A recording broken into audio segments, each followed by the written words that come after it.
Welcome to the Midlife Feast, the podcast that helps you make sense of your body, your health, and menopause in the messy middle of midlife. I'm Dr. Jen Salib-Huber, intuitive eating dietitian and naturopathic doctor, and author of Eat to Thrive During Menopause.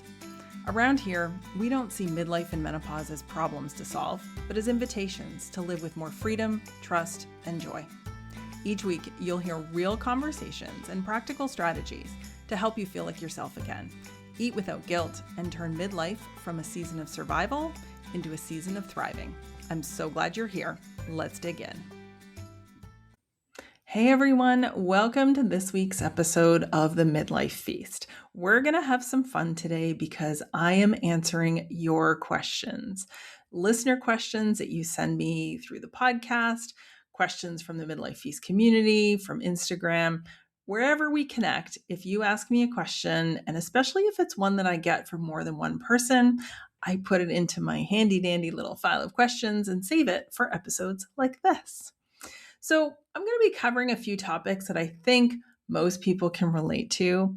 And if I don't answer the question that you have, you will find a link in the show notes to submit your question for the next time that I do a Q&A episode. So let's dig into it because these are some great questions. So the first is it perimenopause or am I finally fed up with the world? I'm a bit tired of being told that I'm hormonal, but maybe that's my hormone talking, lol. So let's kind of break this down into a few things. One, I don't like blaming hormones either because hormones are a part of us. And yes, they're changing. And yes, they're involved. And yes, they have a role to play. I don't want to say that it's not your hormones. But I also think that it doesn't honor the life stage that we're in. And it doesn't honor this transition that is happening. So if you've seen some of my merch, you've seen the fresh out of fucks. And I think that kind of describes the feeling that this person has, which pretty relatable, right? But what is happening that makes us feel kind of just maybe resentful, hating the world? Maybe that's a combination of irritability. Maybe there's some anxiety, depression kind of mixed in. But I really do think that our filter for bullshit gets a lot thinner. But on the hormonal side, because let's talk about that first. So on the hormonal side, what's happening is that as our estrogen levels and progesterone levels change, the neurotransmitters in our brain that are involved in regulating mood, so serotonin, dopamine, norepinephrine, they're also changing. So it does mean that the experience of how we feel when all of those hormone changes and neurotransmitters are interacting in our brain and our body, like that experience is going to feel different. So you might be more irritable, quick to anger. You might have less patience. You might feel like you hate the world.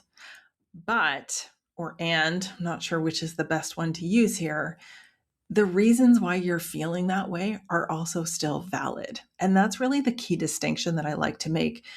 We are capacity challenged in this season of life. There's a lot of demands on us. And so we might actually feel like we're running on empty sometimes. And that's not fun. And it's probably going to make us feel kind of irritable, especially if we feel like we're pulling all of our weight and maybe not getting the help and support from people we need. But I really do think and appreciate the fact that midlife and menopause has brought this gift of not being able to do something that I don't want to do. And I don't think it's because I hate the world, because I still think that the world can be a pretty great place. It can be an absolute hellhole at times too. But I think that my ability to tolerate things for the benefit of someone else exclusively has changed. And there's no quick fix to that because even if you're on hormone therapy or antidepressants or any other mood supporting therapy, whether that is supplements or integrative therapies or whatever it is that you're choosing to do to support your scaffolding of mental health, is not going to change the fact that you might have and probably do have some legitimate reasons to be frustrated with the world. So I don't know if that fully answers it, but I want to say that mood changes, to kind of wrap that up, mood changes are really common. Anxiety and depression, the risk increases, especially if you've had anxiety or depression in the past, and that includes postpartum depression. And we have a lot of reasons to feel kind of fed up with a lot of things. So just hold space for that too. Okay, so let's talk about the next question here, which again, very relatable, I'm sure. I've lost and regained the same 30 pounds since my 20s. And now that I'm in menopause, it feels like nothing works. And I just feel hopeless. At this point, I don't even know if it's my hormones or if I've just wrecked my metabolism from all the dieting. Can you explain what's going on? So I can already hear the thousands of nodding heads of people listening saying, yes, that is exactly my experience. And I think we have to remember that for those of us, especially who are in this kind of perimenopause, menopause stage of life, a large percentage of us actually have been dieting or were dieting for decades. And there's a lot of talk about something called metabolic adaptation, which is what is thought to be this permanent adaptation of when you restrict, when you undereat, underfuel, and your body experiences weight loss, that your metabolism adapts to compensate for that. And while there is some evidence that that happens, we don't actually know that it happens to everyone. We don't know whether it's permanent for everyone. And I think that the narrative that your metabolism can be broken isn't helpful, because metabolism is, it's not a switch. It's not one thing. It's not like you do this one thing and it breaks it and you can never fix it again. And now you're dealing with these kind of effects of this forever. I think that's really disempowering. I think the bigger questions are around what are the behaviors of restriction that may still be present, that may be driving some reactive eating, some fuck it eating, some maybe kind of challenges with normal eating and feeding yourself just regular, normal, balanced plates. Are you always trying to be good? And then when you can't be good anymore, you kind of swing into, quote, being bad. A lot of those dieting behaviors may still be present, and that may still be driving some of the weight cycling that you're experiencing. So there is no test of your metabolism to know whether it's broken or not, because it can't be broken. It's just not that simple. I wish it was in many ways, because wouldn't that be so much easier if it had like one problem and one fix?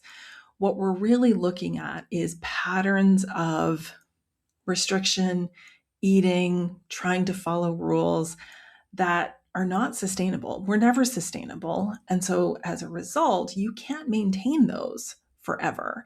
So even if it works, and I'm saying that in air quotes, for a while or multiple times, those behaviors are not maintainable because your body will try and resist long-term restriction.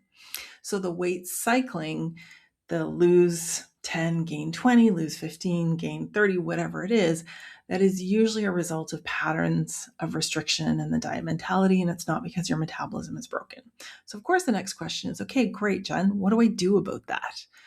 Well, I think the first is to be able to see, and maybe this is by working with someone, maybe it's by joining the Midlife Feast community, being able to see where the diet mentality is still showing up. So if the diet mentality is showing up with it's Monday morning and you feel like you need to try to be good again, or maybe the diet mentality is showing up because you feel guilty for having bread. We're going to talk about that in another question here in a minute.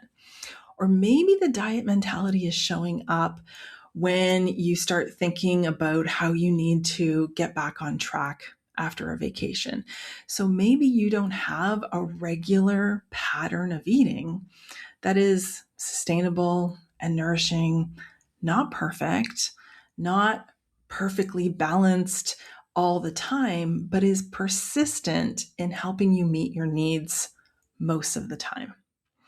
So that is kind of the first thing that I would suggest for anybody who can relate to that on again, off again, feeling like you're losing and gaining the same, whatever pounds all the time. And especially if you feel like something has shifted as you get into menopause, because we do know that there's this redistribution that happens of, we lose a little bit of muscle, we gain a little bit of fat, and that fat is more likely to be put on in our midsection than in our lower body.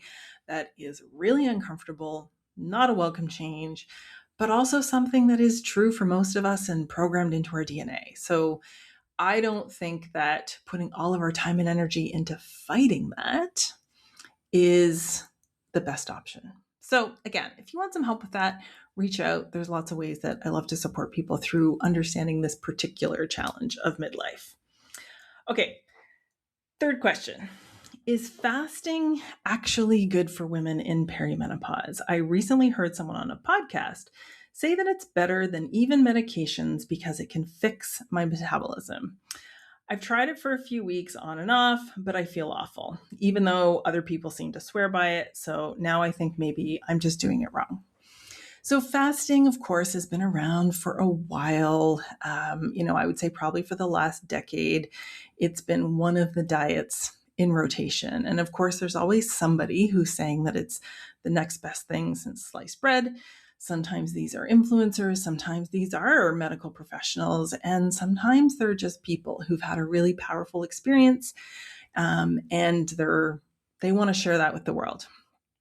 All of those things don't mean that it works. And so there really isn't any good, robust evidence that fasting is anything other than just narrowing your window of eating. So there are some studies that show that when people follow a fasting, regimen, that they consume fewer calories. That kind of makes sense, right? If you're only eating 6 hours a day, there's only so much you can eat in that 6 hours. But it's not because they're compressing their eating into those 6 hours that they might experience some short-term weight loss. It's simply because they're eating less, right? And all of the claims around anti-aging and cell regeneration and it being anti-inflammatory are not supported by evidence.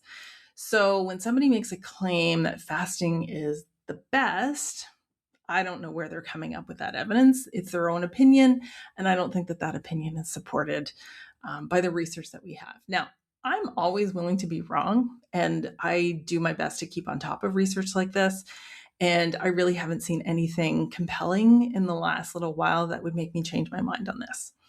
But what I want to say is kind of speaking to this experience of somebody trying it and feeling like it was awful and that it made them feel terrible. It's not easy to try and meet all of your nutrition needs in a very short window. And it actually requires more mental bandwidth to be able to, not have breakfast if you're hungry and to be watching the clock all the time and thinking, oh gosh, is it time for my first meal? And then again, watching the clock and thinking, oh gosh, have I had enough to eat? And sometimes people are eating when they're not even hungry because they're getting close to the end of their eating window and they're worried about being hungry later. So I don't think that this restricted time eating, fasting, whatever you want to call it, is sustainable because it doesn't follow the human rhythm of our human body. And our bodies generally feel best with regular deposits of fuel, especially that kind of parallel how we live, which is we get up in the morning. Now, of course, people who work shift work, there's going to be exceptions, but we get up in the morning, we go about our day, and then we might be kind of slowing down towards the end of the day. So it makes sense to me. And certainly I notice that I feel better when my eating is following that rhythm too. If I didn't eat until 12 and had to finish eating by 6, I would find that really challenging, not only to meet my nutrition needs, to be able to get enough protein, fiber, all of the other nutrients that matter, but just to be hungry enough to actually enjoy my food, because being hungry is a part of being able to feel satisfied. And eating just for the sake of getting everything in this window, I don't think that that's satisfying. So nope, fasting's not magical. And you're not broken for feeling awful while you're doing it. So I think that that's good feedback for your body and what works. Okay, fourth question. My husband eats a sandwich like it's just a sandwich, and I feel so guilty for having bread, let alone 2 pieces of it. So this was actually sent to me by somebody that I've been working with intuitive eating, and she was because she was sharing the story about how her husband was home, he was working from home, and he went into the kitchen and he just put together a sandwich like it was nothing. and said, "Hey, do you want a sandwich?" And she was like, "What are you, crazy? I can't have a sandwich. That's like 2 pieces of bread, and I don't want to have all my carbs by lunch."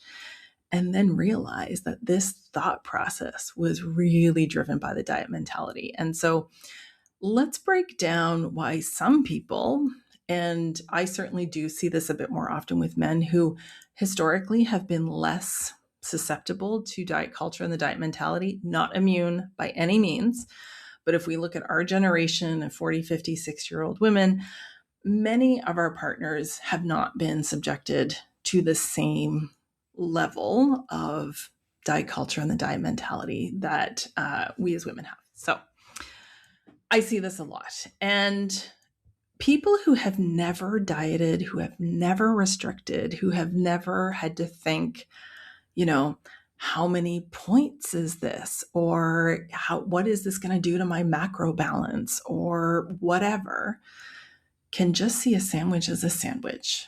It's just a vehicle to hold stuff in the middle, to be able to eat something at a quick meal that is filling and satisfying. And every culture in the world has a sandwich, right? Every culture in the world has something that they put between two slices of some kind of bread. And I think it's because it is universally easy, filling, and satisfying and portable, which is, a need for a lot of people. So if you find yourself questioning how some people can eat certain types of foods like sandwiches and not spiral, I think that the question becomes, what is it that you're afraid of? What is it that you're afraid will happen if you have 2 slices of bread? Often it's the narrative that, well, it's going to spike my insulin. It's going to increase my cravings. It's going to turn to sugar. It's going to do all of these terrible things, which is a great opportunity for some unlearning and some undieting because those things aren't true, right? So we know that the carbohydrate insulin model of weight regulation has been disproven long ago. I wrote a good chunk about that in my book, Eat to Thrive During Menopause. But it's usually that you're afraid about something happening. It's not because you don't like it. Lots of people love sandwiches. It's not because they're not satisfying and filling, because most people say, yeah, I love a good sandwich. It's because we feel like we're doing something wrong, and then we feel guilty, and then we worry. So it creates a lot of food noise, right? And then food guilt. So it's easier to just say no to the sandwich than to maybe press pause and maybe undiet the beliefs that are there. So practicing permission is one of the things that we do when I'm working with people. But a big part of that, though, is unlearning the reasons why you haven't been able to say yes. So to the person who asked this question, and of course, I know who this person is, and I know that their sandwich journey is well on its way. But if anybody else is listening and thinking, oh gosh, I would just love to be able to eat a sandwich, let's talk. Because next to oatmeal, I think I might have to become the chief defender of sandwiches pretty soon. Okay, last question. And this one I think is going to pull at a lot of heartstrings because I see myself in this question too. I caught my daughter saying that she needed to go for a walk to burn off her dessert. And I don't know how old her daughter is. That's something that I've said, of course, but I was gutted to hear her say that. I'd love any advice that you have to offer here, Jen. The first is a big hug to this person who heard their daughter saying this. As a parent of 2 daughters and a son, I have absolutely heard my kids say things, not even necessarily about food and bodies, but say things where I have thought, oh, that's my voice. And I don't like how it sounds when it's coming out of someone that I love. So it's an invitation for self-compassion, right? That like, okay, this is something that I also want to change about myself. And self-compassion that you didn't intentionally share this opinion, thought, fear, belief with your daughter. And a lot of times when I'm talking to parents who are wanting to change their own relationship with food, it's often because they're trying to change or protect it for their children. So, and I don't know how old this child is, which kind of influences what my answer would be a little bit, but it doesn't really matter what age it is. There is no there's no age limit on repairing that. So with a younger child, you might use different words, but let's assume that this is maybe a young teenager or a young adult. Being able to say, hey, I heard you say this thing the other day, and I want to let you know that that's something that I said too, and it's something I'm trying not to say. And I would love to tell you a little bit more about why I'm trying to learn how to approach this differently. One, it is taking the ownership of what you're feeling. You're not saying you did something wrong and I want to talk to you about it. Is, hey, I noticed this thing that you said, and I've said that too, and this is how I feel about it, and this is what I'm trying to do differently. I think that that is modeling the kind of repair to our relationship with food that can apply to anyone at any age. And modeling is so much more effective than saying words, right? And so even if you catch yourself saying something like, oh, I'm trying to be good today, and then you think, oh, shoot, I didn't want to say that. I'm trying not to say that. You can just say that. Oh, I'm trying really hard to learn to say that differently or to not to say that anymore. But wow, isn't it amazing that it just comes up so naturally? I wonder why. Which can be an opportunity or a window to talk about diet culture and wellness culture and the influences that we have all around us all the time about what is good and what is bad. But I think even just recognizing that this is something you want to support your child with is putting you ahead of the game. Just remember to turn that inwards towards yourself as well. So those are the 5 questions that I wanted to cover. And, like I said, I get lots of questions. I love questions and I like keeping a bank of them. So there's a link in the show notes where you can share your questions. Probably we'll get to them next season. But sometimes I answer them on Instagram too. You can send me questions on Instagram, or you can click the link below to send fan mail, which is just leaving a comment, or you can send me a voice note on the podcast. So if any of these are relatable, and if you think, oh yeah, I'd really like to do something about that, I would love to chat. So you can book a call, we can have virtual coffee, or if you feel like you've maybe heard enough of how I work and how I support people, the Midlife Feast community is just a click away. And we deal with all of these things on a pretty regular basis. And there's so many wonderful people there who are ready to support you. It's not just me. It truly is an amazing community of people who are just learning to have a healthier relationship with food and their body so that they can enjoy midlife instead of worrying about doing something wrong all the time. So I'm going to sign off for now. We have a couple more episodes left in this season. As always, I've got something fun planned for the last one, so watch for that. But for now, have a great day. Thanks for joining me for this episode of the Midlife Feast. If you're ready to take the next step towards thriving in midlife, head to menopausenutritionist.ca to learn more about my one-to-one and group coaching programs, free resources, and where to get your copy of Eat to Thrive during menopause.